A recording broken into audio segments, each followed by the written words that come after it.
بسم الله الرحمن الرحيم. الحمد لله رب العالمين الرحمن الرحيم مالك يوم الدين، والصلاة والسلام على سيد الأنبياء والمرسلين وعلى آله وأصحابه الصادقين، أما بعد، فأعوذ بالله من الشيطان الرجيم. بسم الله الرحمن الرحيم.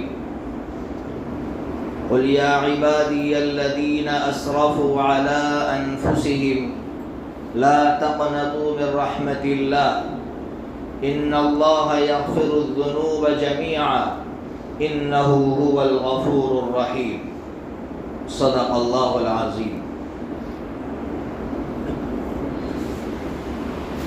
واجب الاحترام میرے معزز دینی بھائیوں، حدیث پاک میں ایک حدیث ملتی ہے، کتاب کا نام ہے المستدرک. یہ امام حاکم نیشاپوری رحمۃ اللہ علیہ کی حدیث کی کتاب ہے. نام بتلایا المستدرک. اس کی جلد نمبر 1 صفحہ نمبر 452 پر یہ حدیث لکھی ہوئی ہے. بڑے کام کی حدیث ہے. حضرت ابو موسیٰ اشعری رضی اللہ تعالیٰ عنہ، ان کا نام ہے عبداللہ، ان کی کنیت ہے ابو موسیٰ. غزوہ خیبر جو سن ہجری 7 میں ہوا، یعنی یہودیوں کے ساتھ جو جنگ ہوئی ہے سن ہجری 7 کے اندر، 6 بڑے بڑے قلعے فتح کیے مسلمانوں نے. غزوہ خیبر کے بعد جب واپس آ رہے تھے تو حضرت نبی پاک صلی اللہ تعالیٰ علیہ وسلم کی اونٹنی پر پیچھے حضرت ابو موسیٰ اشعری رضی اللہ تعالیٰ عنہ بیٹھے ہوئے تھے اور بیٹھ کر پڑھ رہے تھے لا حول ولا قوت الا باللہ، مسلسل پڑھتے جا رہے تھے. تو حضرت نبی پاک صلی اللہ تعالیٰ علیہ وسلم نے فرمایا اے عبداللہ، ان کا نام عبداللہ تھا. کہ لبیک یا رسول اللہ، اے عبداللہ میں تمہیں جنت کے خزانوں میں سے خزانہ نہ بتلاؤ؟ بھلا یا رسول اللہ، اللہ کے رسول آپ بتلائیے. تو نبی پاک صلی اللہ تعالیٰ علیہ وسلم نے فرمایا کہ لا حول ولا قوت الا باللہ، یہ جنت کے خزانوں میں سے ایک خزانہ ہے. اب آگے سنیے. پھر فرمایا اے عبداللہ، جو لا حول ولا قوت الا باللہ کا ورد کرے گا، ورد کا مطلب پڑھتے رہنا، تو اللہ تبارک و تعالیٰ اس کو 99 بیماریوں سے نجات عطا فرمائیں گے. اور اس میں سب سے چھوٹی بیماری ٹینشن ہے، اگر وہ پڑھتا رہے گا تو اللہ ٹینشن سے بھی نجات عطا فرمائیں گے. آج ہر مسلمان کہہ رہا میں ٹینشن میں ہوں. اس کا علاج بتلا رہے نبی پاک صلی اللہ تعالیٰ علیہ وسلم کہ لا حول ولا قوت الا باللہ پڑھتے رہیے، اللہ تعالیٰ ٹینشن سے نجات عطا فرمائیں گے. کیسے عطا فرمائیں گے؟ لا حول ولا قوت الا باللہ کو سمجھو، تب جا کر پڑھنے میں مزہ آئے گا. جب سمجھتے ہیں تب پڑھنے میں مزہ آتا ہے.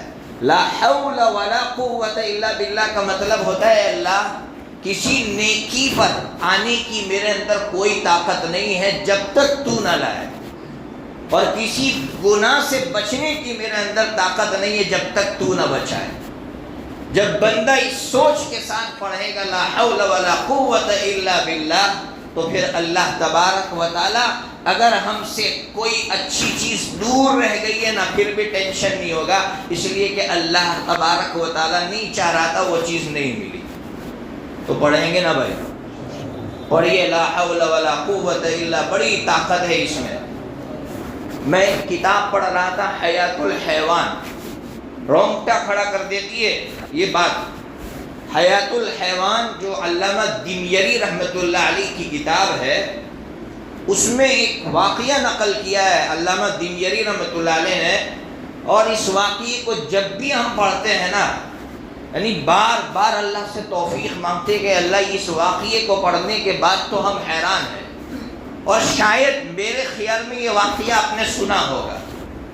ایک بہت بڑے بزرگ گزرے، ان کا نام ہے ابو عبداللہ اندلسی رحمۃ اللہ علیہ، نام سنا ہوگا آپ نے۔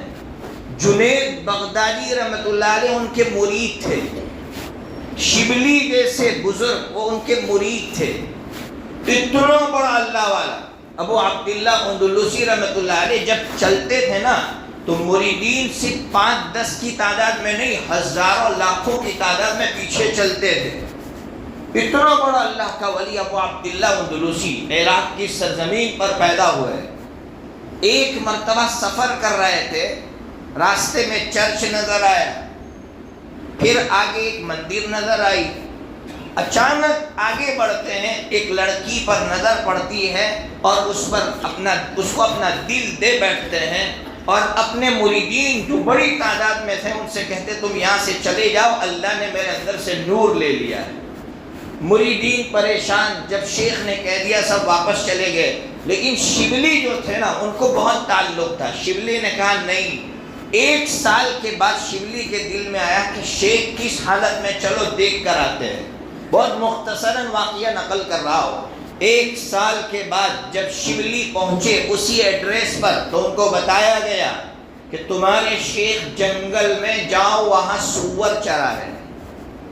ابو عبداللہ اندلسی رحمۃ اللہ علیہ وہاں گئے، شبلی وہاں گئے تو ابو عبداللہ اندلسی رحمۃ اللہ علیہ کو اسی عصا پر، اسی لکڑی پر ٹیک لگا کر کھڑا پایا جس عصا کو لے کر آپ منبر سے خطبہ دیا کرتے تھے، آج اسی عصا پر ٹیک لگا کر سور چرا رہے تھے۔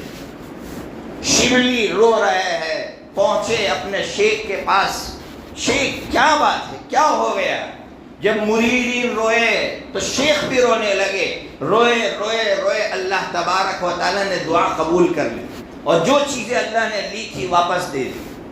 اب شبلی نے کہا شیخ بتائیے تو صحیح، اللہ نے آپ کے اندر سے یہ چیز کیوں لے لی؟ یہ مجھے اور آپ کو سمجھنا ہے، اس واقعے سے ہمیں جو سبق ملتا ہے۔ شیخ نے کہا کہ جب میں چرچ اور مندر کے پاس سے گزرا اور میں نے کچھ لوگوں کو اللہ کے علاوہ کسی اور چیز کے سامنے سجدہ کرتا ہوا دیکھا تو میں نے یہ کہا کہ ان بے وقوفوں کے اندر عقل نہیں ہے کہ اللہ کے علاوہ کو پوچھتے ہیں۔ اللہ نے فوراً میرے دل میں یہ بات ڈالی کہ اے ابو عبداللہ، کیا ایمان تجھے تیری عقل کی بنیاد پر ملا تھا؟ ایمان تو میں نے دیا۔ آج تو اپنی عقل پر اعتماد کیے ہوئے بیٹھا ہے۔ آج اگر میں اس مسجد میں آیا ہوں تو میں اپنی عقل اور اپنے کمال کی بنیاد پر نہیں آیا ہوں، اللہ مجھے لایا ہے۔ بولو نا بھائی، کون لایا ہے؟ اللہ لایا ہے۔ اگر میں دین کی کوئی خدمت کر رہا ہوں تو اللہ مجھ سے خدمت لے رہا ہے، میرے اندر کوئی کمال نہیں ہے۔ اگر میرے اندر ذرا برابر بھی تکبر پیدا ہوا تو میرا اللہ ذرا برابر بھی دیر نہیں لگائے گا، چھین لے گا سب کچھ۔ اس لیے بار بار پڑھیے لا حول ولا قوت الا باللہ، اللہ تیرے بغیر کچھ نہیں، تیرے بغیر کچھ نہیں، جب تک تو نہیں لائے گا میں کچھ نہیں کر سکتا ہوں۔ جب یہ پڑھیں گے نا اور اس واقعے کو سامنے رکھیں گے تو پھر بار بار اللہ کی طرف لوٹنا نصیب ہوگا، بار بار اللہ کی طرف رجوع کرنا۔ اور رجوع بھی کس طرح میں نے بتایا، کبھی گھمنڈ اور تکبر پیدا نہیں ہوگا کہ میں 5 وقت کا نمازی ہوں، کسی کو حقارت کی نظر سے ہم نہیں دیکھیں گے، بلکہ ہم اللہ سے مانگیں کہ اللہ تیرا کرم ہے کہ تو نے مجھے یہاں کھڑا کیا۔